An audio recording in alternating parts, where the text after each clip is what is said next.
नमस्कार, हामी हौं मुकुन्द सेन टेलिभिजन एमटिभी न्यूजमा स्वागत छ। म असिफ गुरुङ। सुरु गरौं अहिलेसम्मका न्यूज हेडलाइन्सहरूबाट।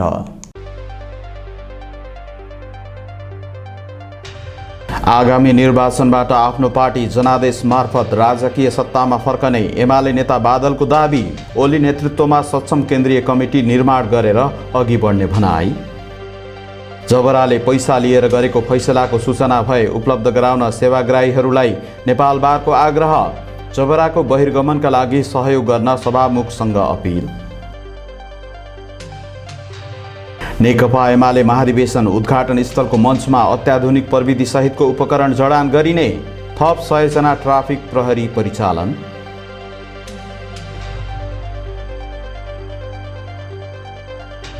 गैंडाकोट स्वास्थ्य चौकीमा बर्थिङ सेन्टर सञ्चालन गर्न आवश्यक भए पनि स्थानीय निकाय मौन।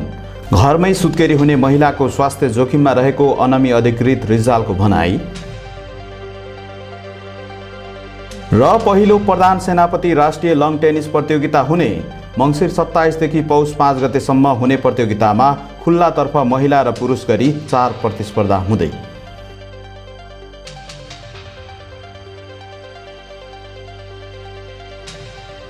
अब न्यूज विस्तारमा। नेकपा एमालेका नेता रामबहादुर थापा बादलले आगामी निर्वाचनबाट आफ्नो पार्टी जनादेश मार्फत राजकीय सत्तामा फर्कने दावी गर्नुभएको छ।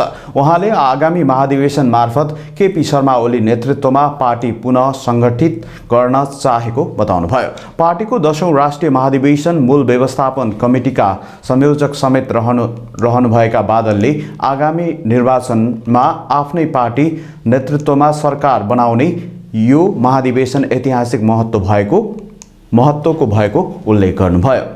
नेकपा एमालेका नेता रामबहादुर थापा बादलले आफूहरूले पार्टीको 10औं महाधिवेशनबाट केपी शर्मा ओली नेतृत्वको केन्द्रीय कमिटी निर्माण गर्न चाहेको बताउनु भएको छ। पार्टीको 10औं राष्ट्रिय महाधिवेशन मूल व्यवस्थापन कमिटीका संयोजक समेत रहनुभएका नेता बादलले आगामी निर्वाचनमा आफ्नै पार्टी नेतृत्वमा सरकार बनाउने गरी सो महाधिवेशनबाट ओली नेतृत्वमा सक्षम केन्द्रीय कमिटी निर्माण गरेर अघि बढ्ने बताउनु भएको हो। पार्टी निकट नेपाल बुद्धिजीवी परिषदले सोमबार काठमाडौँमा आयोजना गरेको एक कार्यक्रममा बोल्दै उहाँले परमादेशबाट बनेको सरकार र सत्तारूढ गठबन्धनलाई विस्थापित गरेर एमाले पुनः राजकीय सत्तामा पुग्न पनि ओली जस्ता सक्षम नेतृत्व पार्टीका लागि आवश्यक रहेको तर्क समेत गर्नुभयो। हामीले एउटा सबल एउटा सक्षम नेतृत्वलाई स्थापित गर्ने, त्यसलाई निर्माण गर्ने र विधान महाधिवेशनले जुन सही विचार सही नीति जो प्रतिपादन गरेको छ, निरूपण गरेको छ, त्यसलाई अनुमोदन गर्ने, यसलाई चाहिँ एउटा सही नेतृत्व एउटा सक्षम नेतृत्व निर्माण गरेर त्यसलाई चाहिँ कार्यान्वयन गर्ने र यसलाई आगामी निर्वाचनको माध्यमबाट फेरि चाहिँ नेकपा एमालेलाई चाहिँ राजकीय सत्तामा पुनः स्थापित गर्ने र हामीले भनिरहेका छौँ हामी परमादेशबाट चाहिँ निर्माण भएको चाहिँ यो दक्षिणपन्थी जो सत्ता र सरकार हो यसलाई हामी अब सिंहदरबारको मूल ढोकाबाट चाहिँ जनादेशबाट यसलाई हामी विस्थापित गर्नेछौँ भने पार्टीले नीति लिएको छ र हामीलाई विश्वास छ निश्चय पनि हामीले मङ्सिर 10 गते चितवनमा हामी के सन्देश दिन चाहन्छौँ भने हामी पुनः जनादेशबाट हामी राजकीय सत्तामा नेकपा एमाले पुनः स्थापित हुँदैछ र नेकपा एमालेको नेतृत्वमा मात्रै नेपालको समृद्धि सम्भव छ, नेपाली जनताको सुख चाहिँ सम्भव छ। त्यही यो सन्देश हामी 10 गते चितवनमा 5 लाख जनताहरूको केन्द्रीकरण गरेर हामी यो सन्देश दिन चाहन्छौँ। हामी चितवनबाट एउटा सक्षम नेतृत्व कमरेड केपी शर्मा ओलीको नेतृत्वमा केन्द्रीय समितिको चाहिँ निर्माण गरेर चाहिँ हामी एउटा सक्षम नेतृत्व हामी चाहिँ निर्माण गर्न चाहन्छौँ। नेता बादलले एमालेको नेतृत्वमा मात्रै मुलुक समृद्ध हुने र नेपाली जनताले सुख पाउने दावी समेत गर्नुभयो। उहाँले स्रोत नखुलेको सम्पत्तिबाट दलाल पुँजीपतिहरूको संरक्षण गर्न लागि परेको सत्तारूढ गठबन्धनबाट मुलुकको समृद्धि सम्भव नभएको पनि बताउनुभयो। कार्यक्रममा बोल्दै एमालेका नेता शङ्कर पोखरेलले नेपालको समृद्धिको योजना बनाएर अघि बढ्ने ओली मात्रै प्रधानमन्त्री भएको बताउनुभयो। नेपाल बार एसोसिएसनले प्रधान न्यायाधीश चोलेन्द्र शमशेर जबराको बहिर्गमनका माग गर्दै सोमबार पनि विरोध प्रदर्शन गरेको छ। नेपाल बार एसोसिएसनका अध्यक्ष चण्डेश्वर श्रेष्ठले प्रधान न्यायाधीश चोलेन्द्र शमशेर जबराले पैसा लिएर गरेको फैसलाको सूचना भए उपलब्ध गराउन आग्रह गर्नुभएको छ। सोमबार सिंहदरबार स्थित संसद सचिवालयमा पुगेर नेपाल बारका पदाधिकारीहरूले जबरालाई पदमुक्त गर्न संसदले सहयोग गर्नुपर्ने बताएका थिए। नेपाल बार एसोसिएसनका अध्यक्ष चण्डेश्वर श्रेष्ठले प्रधान न्यायाधीश चोलेन्द्र शमशेर जबराले पैसा लिएर गरेको फैसलाको सूचना भए उपलब्ध गराउन कानून व्यवसायी र सेवाग्राहीहरूलाई आग्रह गर्नुभएको छ। सोमबार पनि सर्वोच्च अदालत परिसरमा बारले दिएको धरना कार्यक्रममा बोल्दै अध्यक्ष श्रेष्ठले प्रधान न्यायाधीश जबराले पैसा खाएर गरेको फैसलाको सूचना भए नेपाल बारमा उपलब्ध गराउन कानून व्यवसायी र सेवाग्राहीहरूलाई आग्रह गर्नुभएको हो। उहाँले प्रधान न्यायाधीश जबराले गरेको फैसलाहरूले विकृति, विसङ्गति, बिचौलिया र भ्रष्टाचार भइरहेको आरोप लगाउँदै नेपाल बारले पनि प्रधान न्यायाधीशले गरेको फैसलाको अध्ययन र संकलन गरिरहेको बताउनुभयो। अध्यक्ष श्रेष्ठले प्रधान न्यायाधीशले पैसा लिएर गरेको फैसलालाई राखेर जनताको बीचमा पेश गरिने बताउनुभयो। उहाँले न्यायालयमा विकृति र विसङ्गति भइरहेको भन्दै कानून व्यवसायीहरू आन्दोलनमा उत्रिएको 2 हप्ता भइसक्दा समेत राजनीतिक दल कानमा तेल र मुखमा बुझो हालेर बसेको आरोप लगाउनुभयो। अध्यक्ष श्रेष्ठले राज्यको महत्वपूर्ण अङ्गमा आएको समस्याका बारेमा चुप लागेर बस्ने भए थप आन्दोलनका कार्यक्रम अघि बढाउने चेतावनी दिनुभयो। आजै जो दलहरू कानमा तेल मुखमा बुझो लगाएर बसिराख्नु भएको छ आजसम्म, के न्यायपालिका राज्यको एउटा अङ्ग होइन? राज्यको एउटा अङ्ग, महत्त्वपूर्ण यो अङ्गमा यो अवस्था आउँदाखेरि चुपेर तपाईँहरू बस्नुहुन्छ भने हामीले किन यो राजीनामा मागिराखेका छौँ भन्ने कुरा आज हामी संसदमा, प्रदेश सभामा, संसदमा सहभागी भएका राजनीतिक दलहरू, संसदीय दलहरूमा हामीले प्रदेश सभामा हाम्रो राजीनामा, उहाँको राजीनामा किन भन्ने कुरा हामी दिन गइराखेका छौँ। 2 बजे आज कार्यक्रम छ। त्यसपछि हामीले राजीनामा किन मागेका छौँ भन्ने कुराहरूको जुन कुरा छ इन डिटेल्समा तपाईँहरूको बिचमा राख्नेछौँ। यो कुरा साथसाथै म तपाईँहरू समक्ष म फेरि एउटा विनम्र गर्दछु। उहाँले गर्नुभएका करतुत, उहाँ विवादित प्रधान न्यायाधीश संलग्न भएको जति पनि फैसलाहरू छ जसले गर्दाखेरि विसङ्गति, विकृति, बिचौलिया, भ्रष्टाचार प्राप्त भइराखेको छ, ती फैसलाहरू नेपाल बार एसोसिएसनले सङ्कलन गरिराखेको छ, अध्ययन गरिराखेको छ। तपाईँहरूसँग भएको, तपाईँहरूलाई अन्याय परेको, तपाईँहरूसँग अतिरिक्त पैसा लिएको जो फैसलाहरू छन् त्यो फैसलाहरू बारमा दिनाउनको लागि म विनम्र अनुरोध गर्दछु। कसैको केही छ त्यो राखिदिनु हुन अनुरोध गर्दछु। हामीले त्यो पनि एउटा प्रमाणको रूपमा राखेर जनताको बिचमा राख्नेछौँ। त्यो बेलामा जनताले पनि निर्णय गर्नेछ न्यायपालिका वास्तवमा स्वतन्त्र, सक्षम, निष्पक्ष छ कि छैन, स्वच्छ छ कि छैन भन्ने कुरा थाहा हुने।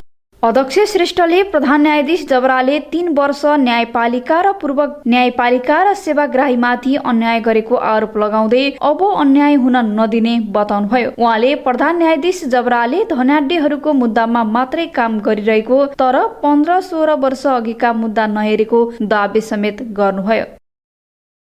नेपाल बार एसोसिएसनले प्रधान न्यायाधीश चोलेन्द्र शमशेर जबरालाई पदमुक्त गर्न सभामुख अग्नि सापकोटा र संसदमा प्रतिनिधित्व गर्ने राजनीतिक दलहरूसँग सहयोग मागेको छ।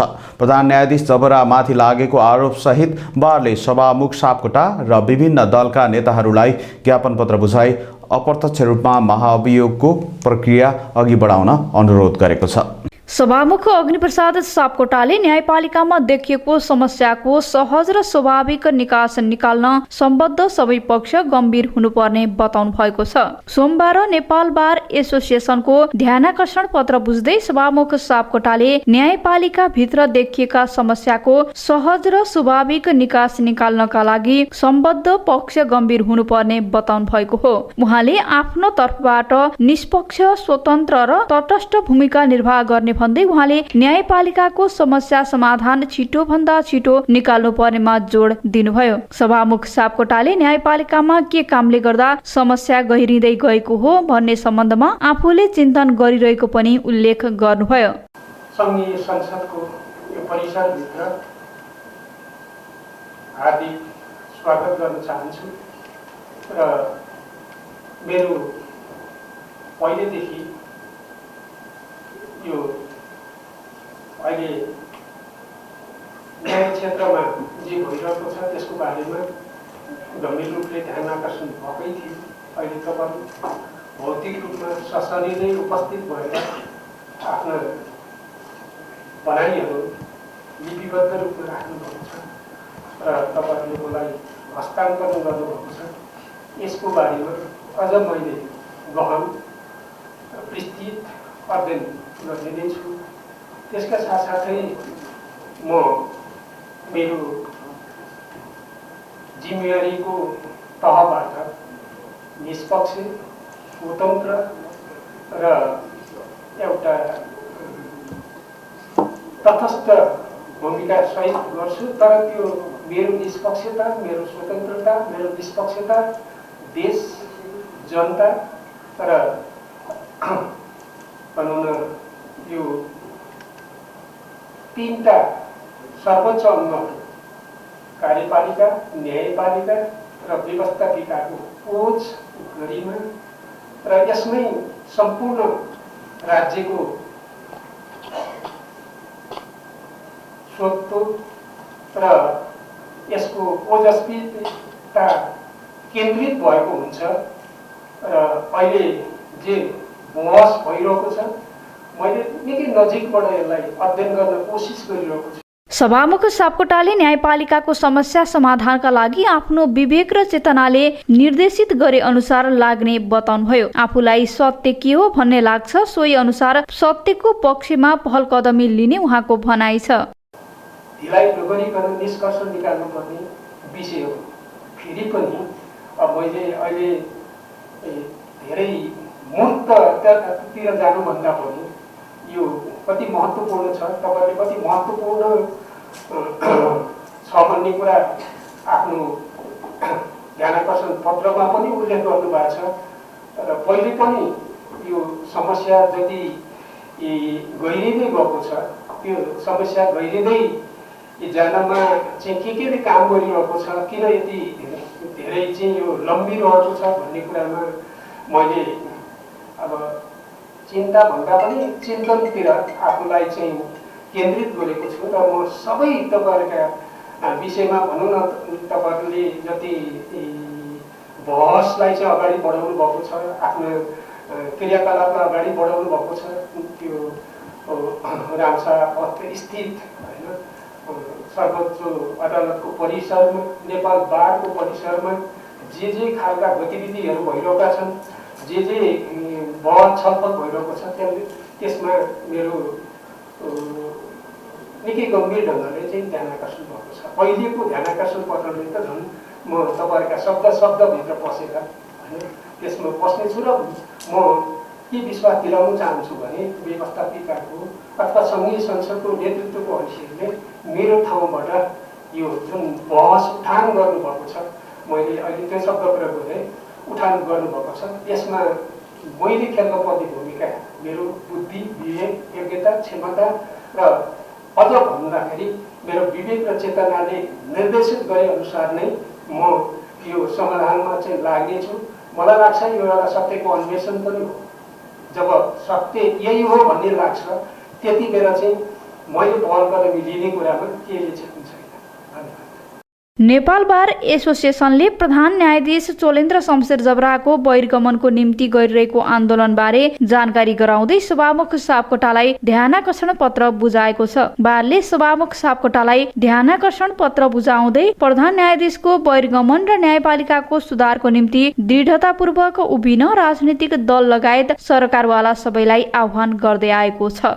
सत्तारूढ गठबन्धनले न्यायालयमा देखिएको समस्या न्यायालयले नै समाधान गर्ने गरी पहल गर्नुपर्ने माओवादी केन्द्रका नेता देव गुरुङले बताउनु भएको छ। नेपाल बार एसोसिएसनले न्यायालयमा गरिरहेको आन्दोलनको सन्दर्भमा दिएको ध्यानाकर्षण पत्र बुझ्दै सत्तारूढ दल नेकपा माओवादी केन्द्रका प्रमुख सचेतक देव प्रसाद गुरुङले यस्तो बताउनु भएको हो।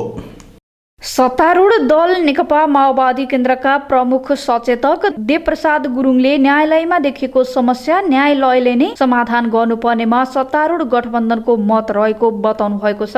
सोमबार नेपाल बार एसोसिएसनले न्यायालयमा गरिरहेको आन्दोलनको सन्दर्भमा दिएको ध्यानाकर्षण पत्र बुझ्दै प्रमुख सचेतक गुरुङले न्यायालयको शुद्धिकरणको सम्बन्धमा सत्तारूढ 5 दलीय गठबन्धनको ध्यानाकर्षण भएको बताउनुभयो। उहाँले न्यायपालिकाको स्वतन्त्रता र मर्यादालाई ध्यानमा राखेर समस्यालाई न्यायपालिका मार्फत नै निकास दिन पहल गरिनुपर्ने गठबन्धन दलको धारणा रहेको स्पष्ट पार्नुभयो।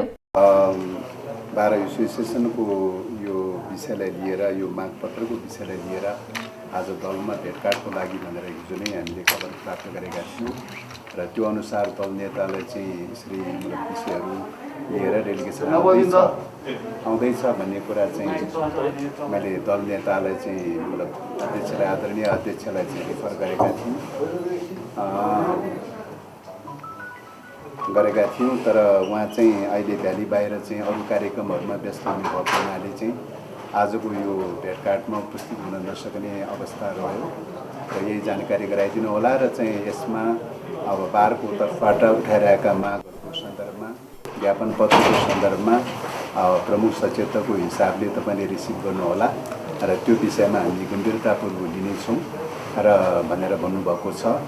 र 5 दलले अस्ति 30 गतिको दिन चाहिँ सरकारमा रहेका 5 दलको बिचमा चाहिँ एउटा समझदारी बनेको छ, एउटा सहमति बनेको छ र न्यायालयमा उठेका मुद्दाहरूको सन्दर्भमा, कानुन व्यवसाय साथीहरूले उठाउनु भएका मुद्दाहरूको सन्दर्भमा खास गरिकन यो न्यायालयको शुद्धिकरणको सन्दर्भमा चाहिँ गम्भीर रूपमा ध्यानाकर्षण भएको चाहिँ छ र यो न्यायालयमा रहेका यो समस्या छिटोभन्दा छिटो निकास लिनुपर्दछ। छिटोभन्दा छिटो संविधान, न्यायपालिकाको स्वतन्त्रता र न्यायपालिकाको मर्यादालाई ध्यानमा राखेर चाहिँ छिटोभन्दा छिटो न्यायालय मार्फतै चाहिँ निकास दिने पहल गरिनुपर्दछ भन्ने चाहिँ दलहरूको अभिमत रहेको चाहिँ छ। त्यसकारणले गर्दाखेरि यो विषयमा दलहरू निश्चित रूपले चिन्तित छ। 5 दल निश्चित रूपले चिन्तित छ, गम्भीर पनि छ, ध्यानाकर्षित पनि भएको छ।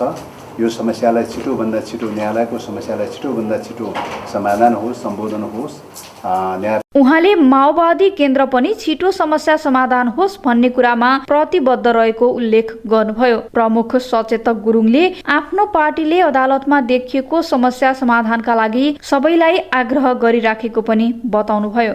लोकतान्त्रिक समाजवादी पार्टी लोसपाका प्रमुख सचेतक लक्ष्मणलाल कर्णले अदालतमा बार सम्बद्ध कानुन व्यवसायीहरूमाथि भएको प्रहरी दमनप्रति आपत्ति जनाउनुभयो। लोकतान्त्रिक समाजवादी पार्टी लोसपाका प्रमुख सचेतक लक्ष्मणलाल कर्णले प्रधान न्यायाधीश चोलेन्द्र शमशेर जबराले अदालत छोडेर जानुपर्ने बताउनु भएको छ। सोमबार नेपाल बार एसोसिएसनले बुझाएको ज्ञापन पत्र लिँदै प्रमुख सचेतक कर्णले प्रधान न्यायाधीश चोलेन्द्र शमशेर जबराले अदालत छोडेर जानुपर्ने बताउनु भएको हो। उहाँले अदालतमा बार सम्बद्ध कानुन व्यवसायमाथि भएको प्रहरी दमन प्रति आपत्ति जनाउनुभयो। प्रमुख सचेतक कर्णले नेपालको इतिहासमै यो अद्भुत अकल्पनीय घटना भएको बताउनुभयो। भन्नेमा पनि तपाईंकै परिवारको सबै कुरा मेरो छुट्टे पनि यो त मेरो कायम नै रहन्छ। त्यसकारणले अदालतको अहिले जुन घटनाहरू भइराखेका छन्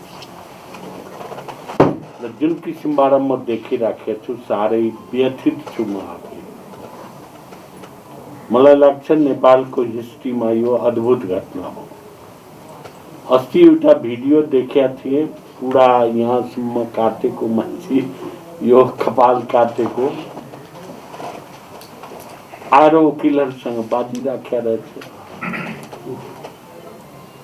यस्तो सम्मानित पेसामा लागेका मान्छेहरू भन्नु न, सारा संविधान बनाउने भयो, लेख्ने मान्छे हाम्रो सामनेमा हुनुहुन्छ, सारा कानुन बनाउने सँगै काम गरेका छौँ हामी धेरै। त्यस्तो समाजको बीचमा जुन घटना मैले देखेँ वास्तवमा दुर्भाग्यपूर्ण घटना हो। त्यसपछि प्रहरी परिचालन पनि कोर्टभित्र भएको पनि देखेँ। कोर्टभित्र त्यो दंगा प्रहरी हो, सशस्त्र हो, जोसुकै हो, प्रहरी हो। बारले शान्तिपूर्ण आन्दोलन गर्दाखेरि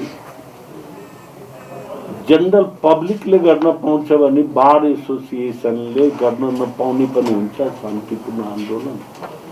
के संविधानबाट हामीले हटाइसकेका छौँ स्वतन्त्रता, वाक स्वतन्त्रता, शान्तिपूर्ण जुलुस आन्दोलन गर्ने। प्रमुख सचेतक कर्णले सर्वोच्च अदालतमा न्यायाधीशहरूमाथि आक्रमण हुनु, बारले गरेका कार्यक्रममा प्रहरीको हस्तक्षेप हुनु दुर्भाग्य भएको बताउनुभयो। नेपाल बार एसोसिएसनका पदाधिकारीहरूले सोमबार लोसपा सहित अन्य विभिन्न दलहरूलाई ज्ञापन पत्र बुझाएका छन्। नेपाल कम्युनिस्ट पार्टी एमालेको महाधिवेशन उद्घाटन स्थलको मञ्चमा अत्याधुनिक प्रविधि सहितको उपकरण जडान गरिने भएको छ। नेपालमा प्रयोग भएको सबैभन्दा अत्याधुनिक प्रविधिको प्रयोग गर्दै मञ्च निर्माण भइरहेको मञ्च व्यवस्थापन समिति संयोजक एवं एमाले केन्द्रीय सदस्य विनोद श्रेष्ठले बताउनुभयो। प्रचार सहयोग समिति चितवनले महाधिवेशनको तयारीका सम्बन्धमा सोमबार भरतपुरमा आयोजना गरेको पत्रकार सम्मेलनमा संयोजक श्रेष्ठले 5 लाख नागरिकले सजिलै हेर्न मिल्ने गरी मञ्च निर्माणको काम भइरहेको बताउनुभयो। उहाँका अनुसार एकै स्थानबाट 5 लाख मानिसले उद्घाटन सत्र अवलोकन गर्न नसक्ने भएकाले विभिन्न स्थानबाट लाइभ प्रसारण गरिनेछ। उद्घाटन सत्र लाइभ गर्नका लागि भिडियो क्यामेराका साथै कम्तीमा 2वटा ड्रोन क्यामेरा समेत प्रयोग गरिने श्रेष्ठले बताउनुभयो। मङ्सिर 9 गते हस्तान्तरण गर्ने गरी मञ्च निर्माणको काम भइरहेको छ। नेकपा एमालेको 10औं राष्ट्रिय महाधिवेशनलाई लक्षित गर्दै जिल्लामा थप 100 जना भन्दा बढी ट्राफिक प्रहरी परिचालन गरिने भएको छ।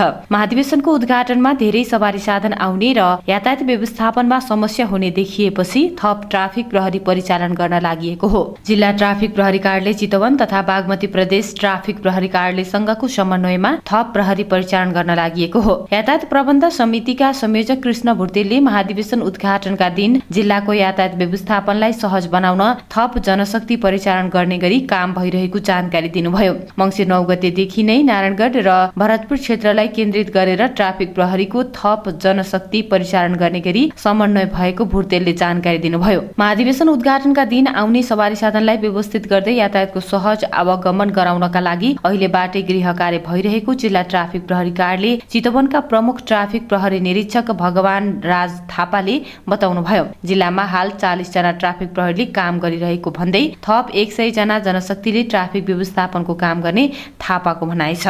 उहाँका अनुसार महाधिवेशनमा भाग लिन पश्चिमका जिल्लाबाट आउने सवारी साधनलाई नवलपरासीको गैंडाकोटमा, पूर्वबाट आउने सवारी साधनलाई केन्द्रीय बस टर्मिनल लगायतका ठाउँमा, नारायणगढ मुगलिन सडक हुँदै आउने सवारी साधनलाई नेपाल ट्रस्टको कार्यालय, पश्चिम चितवन क्षेत्रबाट आउने सवारी साधनलाई बेलचोक क्षेत्र र बागेश्वरीमा तथा चितवनकै कालिका नगरपालिका सहितका स्थानबाट आउने सवारी साधनलाई वीरेन्द्र क्याम्पसको 9 बिघा चौरमा व्यवस्थापन गरिँदैछ। महाधिवेशन उद्घाटनका दिन सवारी साधनलाई कुन तरिकाले सञ्चालन गर्न दिने भन्ने विषयमा छलफल भइरहेको थापाले बताउनुभयो। एमालेको राष्ट्रिय महाधिवेशनमा 5 लाख मानिस उतार्ने गरी काम भइरहेको जनपरिचालन समितिले जनाएको छ। यसैबीच अखिल नेपाल महिला संघ अन्यमा संघ रत्नगरको आयोजनामा महाधिवेशन स्थल तथा रत्नगर नगरपालिकाका विभिन्न क्षेत्रमा सरसफाई पनि गरिएको छ।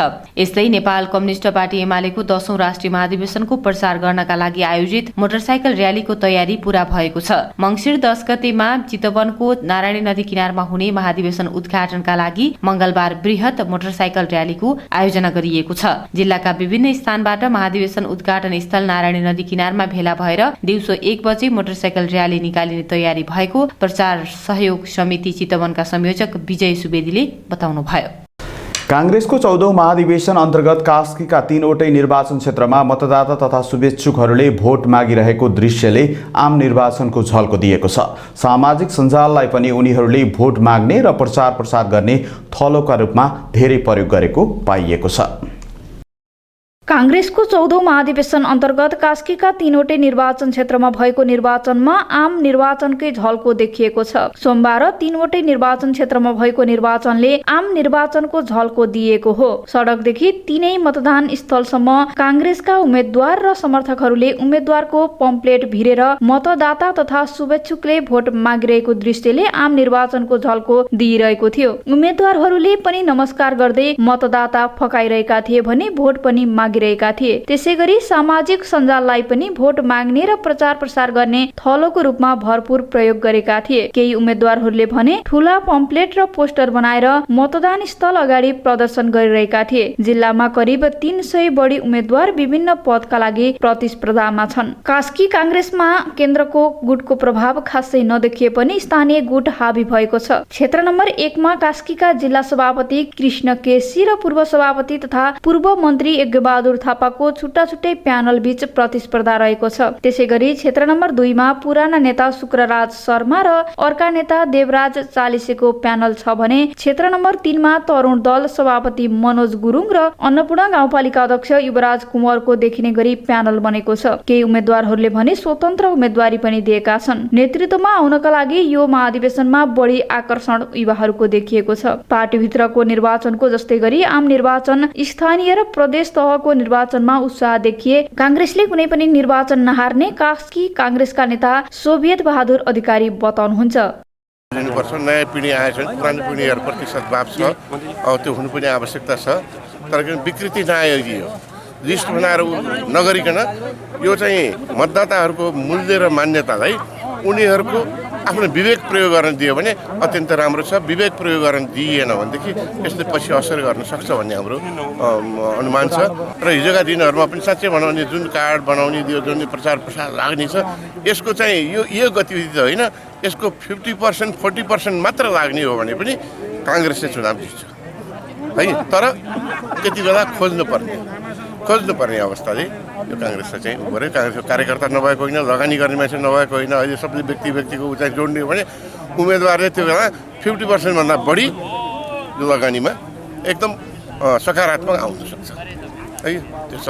तर पनि अब सबै नयाँ पिँढीहरू सबै उत्साहजनक छ भन्नु पऱ्यो यसलाई है। राम्रो सकारात्मक जाओस्, विकृति विसङ्गति नभइदिएदेखि हुन्थ्यो भन्ने हामी चाहेका छौँ। भोलिका दिनमा चाहिँ हामी 2/3 नभए पनि बहुमत ल्याउने आकाङ्क्षा राखेर गरेका छौँ। यसले कसैको मनमा ठेस नलागोस्। पार्टीमा चाहिँ इमान्दारीसँग लागेका दिएका साथीहरूको मानमर्दन भयो भनेदेखि पार्टीमा देखिएको यस किसिमको आकर्षणले पार्टी अझ उन्नत र गतिशील बनाएर मुलुकलाई समुन्नतिको गन्तव्यमा लैजान महत्त्वपूर्ण भूमिका खेल्ने कांग्रेसका आमन्त्रित केन्द्रीय सदस्य एवं गण्डकी प्रदेशका भौतिक योजना मन्त्री कुमार खड्काले बताउनुभयो। प्रतिनिधि भएर आउनुहुन्थ्यो, तसर्थ त्यो निर्वाचन अत्यन्त सहज हुन्थ्यो। अहिले नेपाली कांग्रेसले आफ्नो विधान परिवर्तन गरेर ठुलो सङ्ख्यामा प्रतिनिधित्व गराउने र त्यो प्रतिनिधित्वको बिचमा ठुलो सङ्ख्याका बिचमा नेतृत्व चयन प्रक्रियालाई अगाडि बढाउने भनेर जुन उदारता देखायो, त्यसले गर्दाखेरि कैयौँ भूगोलमा फरक भूगोलमा भएका साथीहरूका बिचमा पनि परिचित नहुनाको कारणले गर्दाखेरि आम निर्वाचन जस्तो प्रकृतिको निर्वाचनमा चाहिँ हाम्रो पार्टीको निर्वाचन पनि गएको अनुभूति मलाई भएको छ। यो विकृति त भन्न मिल्दैन, यो आन्तरिक प्रतिस्पर्धा हो। हेर्नुहोस्, अब अमेरिका जस्तो देशमा चाहिँ प्रतिनिधि उम्मेदवार छान्नका निम्ति सम्पूर्ण देशभरि नै जनताको राय लिएर वा कार्यकर्ताका चाहिँ समर्थकको राय लिएर गर्छन्। अहिले केही सीमित नेताहरूले आफ्ना नेता छान्ने भन्दा पनि अझ तल गएर सामान्य स्तरका कार्यकर्तालाई पनि प्रतिनिधि बनाएर ती प्रतिनिधि मार्फतबाट चाहिँ नेता छान्ने प्रक्रिया भनेको अझ बढी लोकतान्त्रिक छ। यो प्रक्रिया लोकतान्त्रिक भयो। हामी जस्ता उम्मेदवारलाई धेरै साथीहरू कहाँ जान पर्ने र यो निर्वाचन जसरी जाँदाखेरि हामीलाई कठिनाइ भएको कुरा त सही हो, तर बढी नेतृत्व चयन प्रक्रियामा ग्राससम्म रुटसम्मका मान्छेहरूले चाहिँ उम्मेदवार हुँदाखेरि यसले कांग्रेसमा देखिएको गुटगत प्रतिस्पर्धा र तामझाम चुनावपछि सकिन्छ कि यसको परिणाम आगामी तीनै तहको निर्वाचनमा पर्ने हो भन्ने सम्बन्धमा नेता कार्यकर्ता चिन्तित बनेका छन्। गैंडाकोट नगर स्वास्थ्य चौकीकी सिनियर अनमी अधिकृत सीता रिजालले गैंडाकोट स्वास्थ्य चौकीमा बर्थिङ सेन्टर सञ्चालन अति आवश्यक भएको बताउनु भएको छ। घरमा नै सुत्केरी हुने अवस्थालाई रोक्न बर्थिङ सेन्टर आवश्यक भएको उहाँको भनाइ छ। त्यसका लागि विशेष चासोका साथ पहल गरिदिन रिजालले स्थानीय सरकारलाई आग्रह समेत गर्नुभएको छ। गैंडाकोट नगर स्वास्थ्य चौकी सिनियर अनमी अधिकृत सीता रिजालले गैंडाकोट स्वास्थ्य चौकीमा बर्थिङ सेन्टर सञ्चालन अति आवश्यक भएको बताउनु भएको छ। बर्थिङ सेन्टर सञ्चालन गर्न नसकेकै कारण घरमा नै सुत्केरी हुनेको संख्यामा उल्लेख्य वृद्धि भइरहेको उहाँले बताउनुभयो। उहाँका अनुसार गैंडाकोट नगरपालिका भित्रका कतिपय वडाका महिलाहरू घरमा नै सुत्केरी हुने गरेका छन्। स्वास्थ्य चौकीको तथ्याङ्क अनुसार 2078 श्रावण महिनादेखि हालसम्म 10 जना महिला घरमा सुत्केरी भएका छन्। गैंडाकोटको वडा नम्बर 1 मा 2 जना, 2 मा 2 जना, 5 मा 2 जना, 6 मा 1 जना, 7 मा 1 जना, 8 मा 1 जना र 9 मा 1 जना रहेका छन्। यसले गर्दा मातृ मृत्यु दर वात्तै बढ्न सक्ने खतराका साथसाथै सरकारले सुत्केरीलाई निशुल्क प्रदान गर्दै आएको अन्य सेवा सुविधा समेत प्राप्त गर्नबाट वञ्चित हुनु परेको रिजालले बताउनुभयो। सुत्केरी हुनेमा निम्न आयस्रोत भएका परिवारका महिलाहरू रहेको उहाँको भनाइ छ। अकस्मात गर्भवतीको खुट्टा फुल्यो, प्रेसर हाई भयो, थरथर काम्न, मुर्छा पर्ने, काम्नी भयो, त्यस्तो अवस्थामा चाहिँ उहाँहरू यहाँ आउनभन्दा तुरुन्त हस्पिटल जाँदा छिटो हुन्छ। यहाँ आइरहन ढिलो पनि त हुन्छ नि, कुनै खतराका चिन्हहरू देखियो भने। अनि दुःखको कुरा चाहिँ गैंडाकोट यति 1 देखि 9 वार्ड छन्। हामी गैंडाकोट नगरपालिका सक्षम हुँदै पनि हामीले गैंडाकोट हेल्थ पोस्टलाई बर्थिङ सेन्टर चाहिँ सञ्चालन गर्न सकिरहेका छैनौँ। किन हो मलाई पनि थाहा छैन। जम्मा 2, अब हामीले चाहिँ धेरै मागेका पनि छैनौँ। 2 जना नर्सिङ स्टाफ र 1 जना कार्यालय सहयोगी मागेका छौँ। त्यति उहाँहरूले दिन सक्नु भइरहेको छैन र हामीले बर्थिङ सेन्टर सञ्चालन गर्न पनि सकिरहेका छैनौँ। र हाम्रो गैंडाकोटमा अहिले होम डेलिभरी घरमा सुत्केरी हुने पनि बढिरहेछ। कुनै वार्डमा एउटा दुईटा प्रत्येक महिना फाटाफुट्टा छ है। त्यो भनेको महिलाहरू एकदम रिस्कमा हो। मातृ मृत्यु दर बढी हुने यो घरमा डेलिभरी हुने भनेको। हामीले कमसेकम त्यो अनि त्यहाँ जाँदाखेरि ती घरमा सुत्केरी भएको घरमा जाँदाखेरि चाहिँ उनीहरूको अवस्था यति कमजोर छ कि एउटा ओछ्याउने गुन्द्री पनि भएको हुँदैन के। यो अवस्थालाई रोक्नको लागि भवनको अभाव नभएको तर स्वास्थ्य चौकीमा 2 जना नर्सिङ स्टाफको व्यवस्थापन हुन सके मात्रै बर्थिङ सेन्टर सञ्चालन हुन सक्ने रिजालले बताउनुभयो। तर यो व्यवस्थापनको लागि आफूहरूले बारम्बार अनुरोध गर्दा पनि सुनवाई नभएको रिजालको गुनासो छ। आफूहरूले स्थानीय निकायलाई स्वास्थ्य चौकीले गर्भवती महिलाहरूलाई चाहिने सम्पूर्ण सेवाहरू प्रदान गरिरहँदा बर्थिङ सेन्टर समेत सञ्चालन गर्न सकेको खण्डमा निम्न आय स्तर भएकी कारण अस्पताल जान नसक्नेहरूका लागि सहज हुने अधिकृत रिजालले बताउनुभयो। त्यसका लागि विशेष चासोका साथ पहल गरिदिन उहाँले स्थानीय सरकारलाई आग्रह समेत गर्नुभएको छ। बिस्तारा नभएको, खाट नभएको त्यस्तो उनीहरू त हस्पिटल छन्। केही न केही हस्पिटल भए त खर्चिलो हुन्छ कि उनीहरू कुर्ने मान्छे जानु पर्यो, कपडाहरू नयाँ कपडा नभई बच्चा समाइदिँदैन, त्यो दिनु पर्यो। हरेक कुराले उनीहरू हस्पिटल जान डराउँदो रहेछन् कि त्यहाँ गएर बुझ्दाखेरि चाहिँ। हामीसँग यहाँ भए त कमसेकम उसले पोषण भत्ता पाउँथ्यो होइन, बच्चालाई आमाले लगाउने कपडाहरू पाउँथ्यो, उसले पाउने सुरक्षित मातृत्व हुँदा डेलिभरी हुँदा पाउने 1800 रुपियाँ सजिलै पाउँथ्यो होइन। ती सेवाहरू उसले पाउँथ्यो र ऊ यहाँ आउँथ्यो। यहाँ सजिलै हिचकिचाउँदैन यहाँ आउन, जति भरतपुर जान हिचकिचाउँछन्। त्यो लेभलका गर्भवतीहरूलाई चाहिँ हामी यहीँ बर्थिङ सेन्टर सञ्चालन गर्न चाहन्छौँ। सम्बन्धित पक्षको ध्यान जाओस् भन्न चाहन्छु। यो तथ्याङ्क हेर्दा गैंडाकोटको विकट स्थानमा भन्दा भरतपुर अस्पतालको पहुँच समेत नजिकै भएका वडाहरूमा महिलाहरू स्वास्थ्य जोखिम मोलेरै घरमै सुत्केरी भइरहेको देखिएको छ। गैंडाकोटकै भौगोलिक हिसाबले विकट स्थानमा अझ अवस्था कस्तो छ यसै भन्न सकिने अवस्था छैन। एमटिभी न्युजमा एकैछिन ब्रेक अघि अहिलेसम्मका न्युज हेडलाइन्सहरू पुनः एकपटक। आगामी निर्वाचनबाट आफ्नो पार्टी जनादेश मार्फत राजकीय सत्तामा फर्कने एमाले नेता बादलको दाबी। ओली नेतृत्वमा सक्षम केन्द्रीय कमिटी निर्माण गरेर अघि बढ्ने भनाई। जबराले पैसा लिएर गरेको फैसलाको सूचना भए उपलब्ध गराउन सेवाग्राहीहरूलाई नेपाल बारको आग्रह। जबराको बहिर्गमनका लागि सहयोग गर्न सभामुखसँग अपिल। नेकपा एमाले महाधिवेशन उद्घाटन स्थलको मञ्चमा अत्याधुनिक प्रविधि सहितको उपकरण जडान गरिने। थप 100 जना ट्राफिक प्रहरी परिचालन।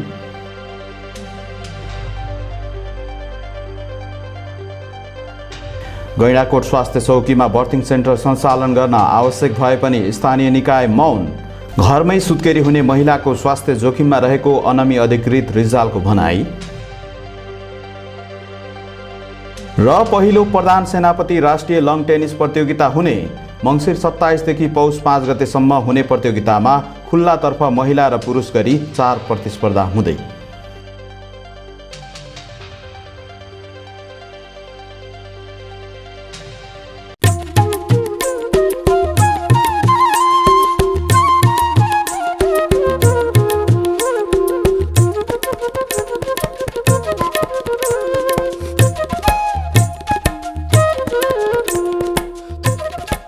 ब्रेकपछि स्वागत छ एमटिभी न्युजमा। अब बाँकी न्युज।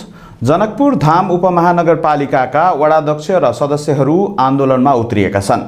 आफ्ना मागहरूको सम्बोधन नभए कडा आन्दोलन गर्ने उनीहरूको चेतावनी रहेको छ। जनकपुर धाम उपमहानगरपालिकाका वडाध्यक्ष र सदस्यहरू आन्दोलनमा उत्रिएका छन्। पटक पटक आग्रह गर्दा पनि मेयरले नगरको सफाईमा चासो नदेखाएको भन्दै उनीहरू आन्दोलनमा उत्रिएका हुन्। उनीहरूले उपमहानगरपालिकाको मूल गेट र मेयर लालकिशोर शाहको कार्यकक्षमा तालाबन्दी समेत गरेका छन्। नगरमा थुप्रिँदै गएको फोहोरले दुर्गन्ध बढ्दै गएको र पटक पटक ध्यानाकर्षण गर्दा समेत सुनवाई नभएपछि तालाबन्दी र धरना दिनु परेको उनीहरूको भनाइ छ। जनकपुर धाम उपमहानगरपालिका वडा नम्बर 4 का वडाध्यक्ष सुदर्शन सिंहले पटक पटक आफूहरूले सफाईको लागि आग्रह गर्दा समेत मेयर शाहले कुनै चासो नदिएको र कर्मचारी जनप्रतिनिधिहरूसँग अभद्र व्यवहार गर्ने गरेको बताउनुभयो। घटना के भयो भने एकजना हाम्रो यो वडा नम्बर 4 को अधिवक्ता रेखा झाजीको घरमा गाई मरेको अवस्थामा उहाँले अनुरोध गर्दा यहाँका कर्मचारीहरूले तपाईलाई उपेन्द्र शाह त्यसपछि श्याम ठाकुरले 15,000 रुपियाँ लिएर, यो तपाईहरू उहाँसँग पनि सोध्नुहुन्छ, 15,000 रुपियाँ पैसा लिएर उहाँको सफाई गर्न लगाउनु भयो। त्यसपछि आज पुनः सञ्चय कोष अफिसनिर एउटा लावारिस गाई, एउटा छाडा गाई मरेको अवस्थामा मैले फोन गर्दा फोनमै मलाई जथाभावी भनेर उहाँले जथाभावी प्रयोग गर्नुभयो। त्यसपछि म यहाँ नगरपालिकामा आउँदाखेरि म तपाईहरूको कुरा मान्दिनँ, तपाईहरूलाई सफाई गर्नु छ भने म चमार होइन, म डोम होइन, म तपाईहरूको सफाई गर्दिनँ भनेर मसँग भिडियो क्लिपहरू पनि छ, मैले भिडियो क्लिप पनि लिएछु भनेर मसँगै दुर्व्यवहार गर्न उहाँ पुग्नुभयो। र त्यसपछि उहाँले धेरै अशब्द, उहाँले के भन्नुभयो भने जनप्रतिनिधि सब अब हाम्रो कर्मचारी सबके फल्ना चिज उखाड्दै भनेर यस्तो अशब्द गर्नुभयो। त्यसपछि हामी आक्रोशित भएर यो त अति भयो, अब यो जनकपुरको सरसफाई अनिश्चितता, जनकपुरको सरसफाईमा हामीले अनिश्चितता देख्यौँ, त्यही भएर आज हामीले तालाबन्दी गऱ्यौँ र यो तालाबन्दी आजदेखि यो नगरपालिकामा निरन्तर रूपमा हामी जारी राख्नेछौँ जबसम्म सरसफाईको समस्या समाधान। अध्यक्ष सिंहले तालाबन्दी र धरनापछि पनि नगरपालिकाले समस्या समाधानमा चासो नदिए कडा आन्दोलन गर्ने चेतावनी दिनुभयो। शेयर बजार मापक नेप्से सोमबार 7.90 अङ्कले वृद्धि भएको छ। नेप्से 13 उपसमूह मध्ये 5 उपसमूहको शेयर मूल्य गिरावट आएको छ भने अन्य 8 उपसमूहको मूल्य बढेको छ।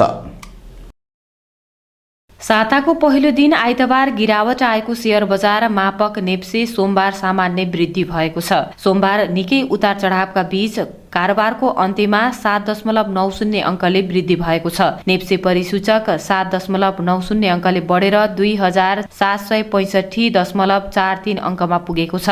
आइतबार नेप्से परिसूचक 11.60 अङ्कले घटेर 2757.53 अङ्कमा झरेको थियो। आइतबारको तुलनामा कारोबार रकममा समेत गिरावट आएको छ। ठूला कम्पनीको कारोबार मापन गर्ने सूचक सेन्सेटिभ इन्डेक्स 1.21% ले घटेर 519.46 अङ्क भएको छ। यस्तै फ्लोट इन्डेक्स 0.34% र सेन्सेटिभ फ्लोट इन्डेक्स 0.6 अङ्कले बढेको छ। आइतबारको कारोबारमा आएको 225 कम्पनीको 75,65,510 किता शेयर 3,92,92,61,627 रुपियाँ बराबरको कारोबार भएको छ। नेप्से 13 उपसमूह मध्ये 5 उपसमूहको शेयर मूल्य गिरावट आएको छ भने अन्य 8 उपसमूहको मूल्य बढेको छ, जसमा बैंकिङ समूहको 2.89 अङ्क, ट्रेडिङको 15.83, होटल तथा टुरिज्म 149.76, जलविद्युत 10.92, निर्जीवन बीमा 79.48 ले बढेको छ। यस्तै माइक्रो फाइनान्स 14.57, जीवन बीमा समूहको उपसूचक 7.08, विकास बैंकको 34.99, उत्पादन तथा प्रशोधन 24.91 अङ्कले घटेको छ। सोमबार सबै 5 कम्पनीको शेयर सकारात्मक सर्किट लेभलमा कारोबार भएको छ। सोमबार पनि सबैभन्दा धेरै मूल्य बढ्ने कम्पनीमा मानुषी लघुवित्तीय वित्तीय संस्था छ। मानुषीको शेयर 10% ले बढेको छ। त्यस्तै चन्द्रगिरी हिल्स, NIB प्रगति फन्ड, खानीखोला हाइड्रो पावर र नेपाल इन्स्योरेन्सको शेयर मूल्य बढेको छ। त्यस्तै सबैभन्दा धेरै शेयर मूल्य गिरावट हुने Terhathum power company, Kalika power company, Sagarmatha insurance र रिलायन्स फाइनान्स कम्पनी रहेका छन्। कारोबार रकमका आधारमा सोमबार महालक्ष्मी विकास बैंक शीर्ष स्थानमा रहेको छ। सो बैंकको 34 करोड 41 लाख रुपियाँ बराबरको शेयर खरिद बिक्री भएको छ। त्यसैगरी नेपाल दूरसञ्चार कम्पनीको 29 करोड भन्दा बढीको शेयर कारोबार भएको छ। पहिलो प्रधान सेनापति राष्ट्रिय टेनिस प्रतियोगिता हुने भएको छ। प्रतियोगिता आउँदो मङ्सिर 27 देखि पौष 5 गतेसम्म हुनेछ। पहिलो प्रधान सेनापति राष्ट्रिय लन टेनिस प्रतियोगिता हुने भएको छ। अनि सोमबार नेपाली सेनाले पत्रकार सम्मेलन गरी पहिलो प्रधान सेनापति राष्ट्रिय लन टेनिस प्रतियोगिता हुने जानकारी गराएको हो। प्रतियोगितामा खुल्लातर्फ महिला र पुरुष गरी 4 प्रतिस्पर्धा हुनेछन् भने भेटरानतर्फ विभिन्न उमेर समूहमा 7 वटा र 1 अन्तर सरकारी प्रतिस्पर्धा हुनेछ। प्रतियोगिता अन्तर्राष्ट्रिय टेनिस संघ र राष्ट्रिय टेनिस संघको नियम अनुसार खेलाइने आयोजकले जनाएको छ। प्रतियोगिताका सबै खेलहरू आर्मी अफिसर्स क्लबको 2 वटा कोर्स र दशरथ रङ्गशालामा रहेका 2 कोर्समा सञ्चालन हुनेछन्। प्रतियोगिताका सम्पूर्ण खेलहरू कोभिड-19 को जोखिमलाई मध्यनजर गर्दै स्वास्थ्यका मापदण्डलाई पूर्ण पालना गरेर खेलाइने नेपाली सेनाले जनाएको छ। प्रतियोगितामा सहभागी खेलाडीहरूले कोरोना विरुद्धको खोप लगाएको हुनुपर्नेछ। खुलातर्फ विजयी एकल पुरुष र महिलाले समान 50-50 हजार रुपैयाँ धनराशिको पुरस्कार पाउनेछन् भने डबल महिला र पुरुषतर्फ 40 हजार रुपैयाँ पुरस्कार राखिएको छ। त्यस्तै भेटरानतर्फ एकलले 30 हजार रुपैयाँ, डबलले 25 हजार रुपैयाँ र अन्तर सरकारी तर्फको विजेतालाई 25 हजार रुपैयाँ प्रदान गरिनेछ। प्रतियोगिता आउँदो मङ्सिर 27 देखि पौष 5 गतेसम्म हुनेछ। नेकपा एमाले निकट नेपाल खेलकुद महासंघले खेलकुद विश्वविद्यालय तत्काल स्थापना गर्ने कुरा सम्मेलनमा छलफल गरेको छ। खेललाई कसरी पर्यटनको क्षेत्रसँग जोड्ने भन्ने बारेमा पनि योजना बनाउनु पर्ने विषयमा पनि छलफल भएको थियो।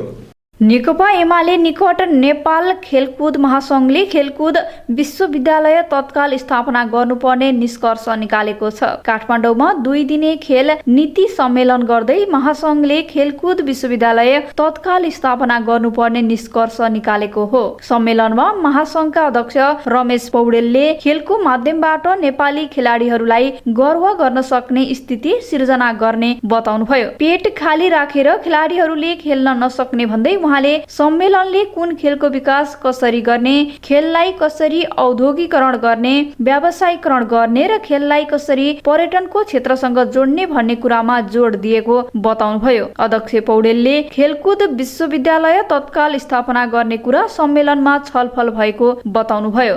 सुनिरहेका छौँ र हेरिरहेका छौँ। हामी नेपालका खेलाडीहरूलाई गर्व गर्न सक्ने स्थिति बनाउन चाहन्छौँ। नेपाललाई खेलकुदको माध्यमद्वारा माथि उठाउन चाहन्छौँ।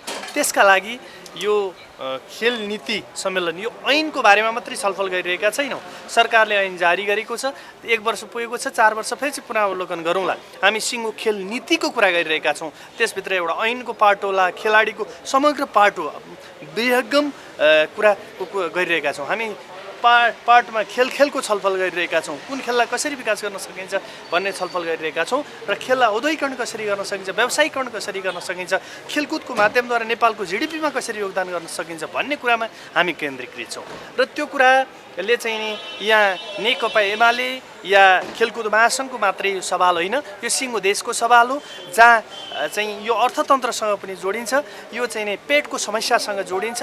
खेलाडीहरू पेटको समस्या बोकेर या भोकै चाहिँ खेल्न जान सक्दैनन्। त्यो भएकोले आधारभूत तहका खेलाडीहरू, वर्गीय रूपमा या आर्थिक रूपमा पछाडि परेका ती खेलाडी र ती खेलहरूलाई पनि माथि उठाउनको लागि खेलकुद महासङ्घले विशेष नीति कार्यक्रम बनाउँदै सरकारलाई दबाब दिनेछ र केही मान्छेहरू, केही व्यापारिक घरानाहरूका हातमा खेल चाहिँ त्यो कब्जामा जाने र खेलाडीहरू र आधारभूत तहका गरिब खेलाडीहरू जो क्षमता राख्छन् ती खेलाडीहरू पछाडि पर्ने त्यो स्थितिको अन्त्य होस् भन्ने पनि हाम्रो कुरा छ। हामी खेलकुद विश्वविद्यालय तत्काल स्थापना गर्नका लागि पनि हामीले कुरा गरिरहेका छौँ। त्यसरी विभिन्न प्रतिष्ठान, खेलका प्रतिष्ठानहरू बनाउनुपर्छ। खेल सम्बन्धित अध्यक्ष पौडेलले नेपालको खेलकुदको स्तर वृद्धिमा धेरै काम गर्नुपर्ने आवश्यकता रहेको बताउनुभयो।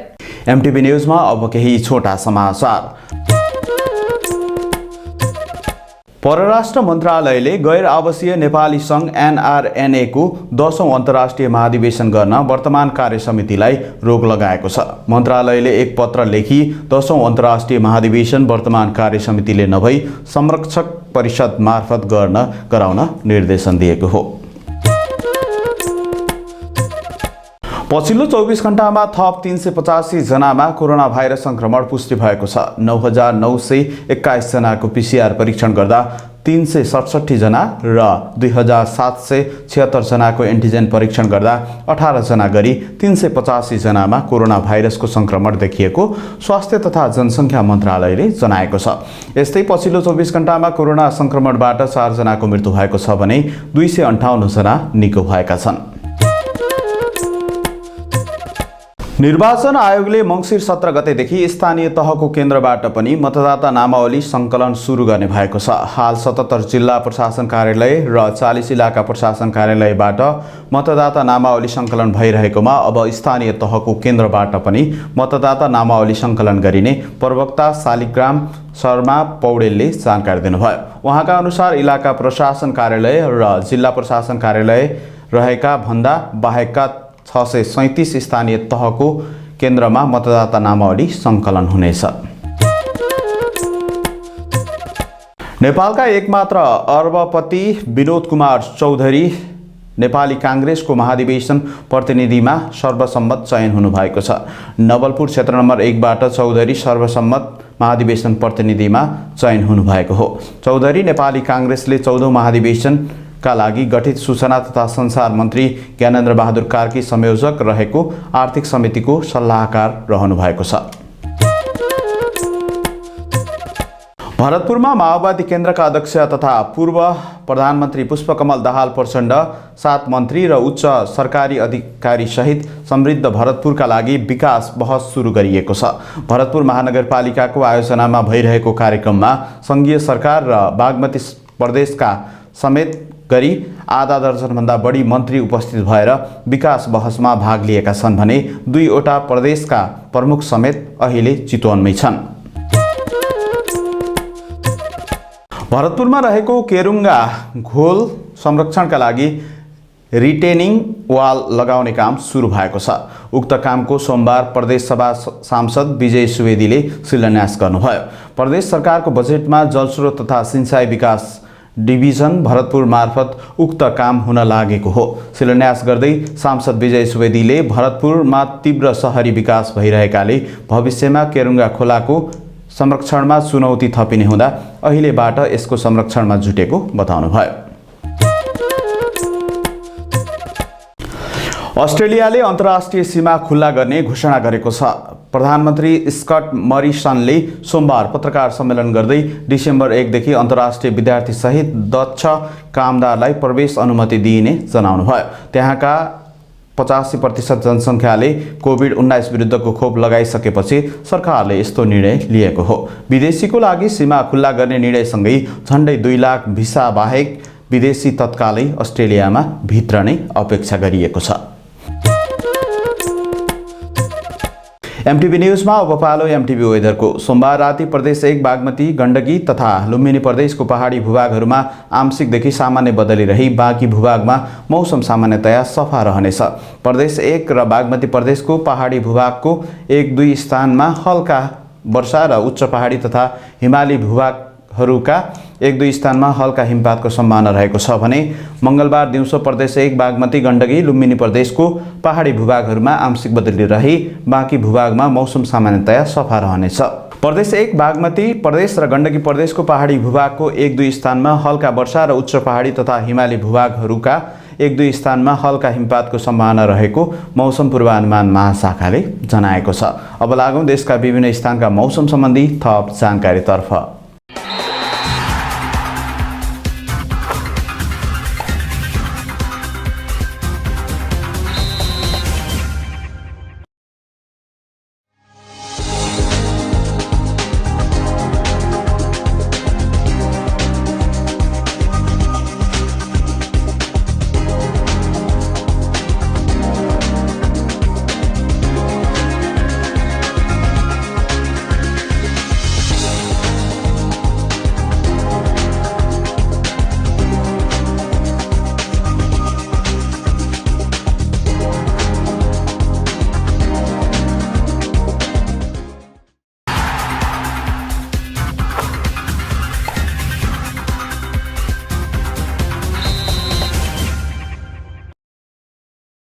एमटिभी न्यूज सक्नु अघि अहिलेसम्मका न्यूज हेडलाइन्सहरू पुनः एकपटक।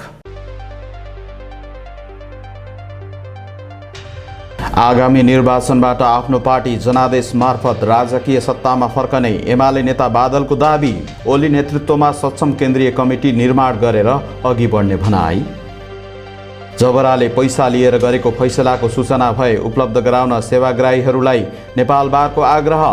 जबराको बहिर्गमनका लागि सहयोग गर्न सभामुखसँग अपिल।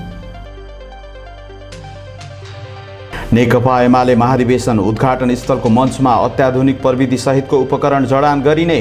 थप 100 जना ट्राफिक प्रहरी परिचालन।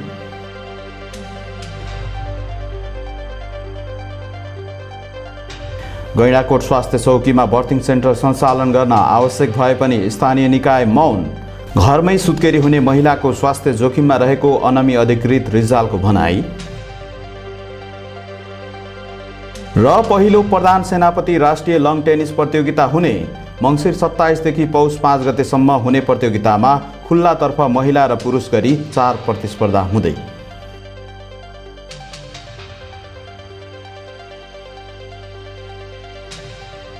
एमटिभी न्यूज अहिलेलाई यति नै। निरन्तर न्यूज अपडेटका लागि मुकुन्द सेन टेलिभिजन हेर्दै गर्नुहोला। एमटिभी न्यूज तपाईले फेसबुक र युट्युबमा पनि हेर्न सक्नुहुनेछ। न्यूज डेस्कका सम्पूर्ण सहकर्मीहरूसँगै म असिफ गुरुङलाई पनि बिदा दिनुहोस्। नमस्कार।